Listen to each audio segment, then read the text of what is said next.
Drama Special Half Lies. Ito ay nakatakdang ipalabas ngayong October 2023. Ang mga bida sa Half Lies ay sina Kim Si-woo, An Se-bin, Min Ji-ah, Kim Won-hee, and Park Ji-ah.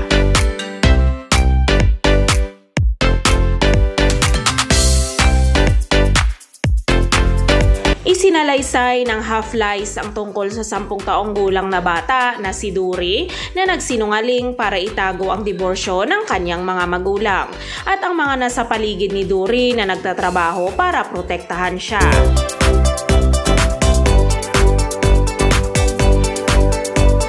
Sa taunang drama special nito, ang KBS ay nagbo-broadcast ng isang koleksyon ng mga maiikling drama na tig-iisang episode at mga pelikula sa TV. Magtatampok ang 2023 KBS Drama Special ng kabuuang 10 proyekto, kabilang ang 8 maiikling drama at 2 pelikula sa TV. Ang unang 3 maikling drama ay nakatakdang ipalabas ngayong Oktubre, kabilang ang Half Lies.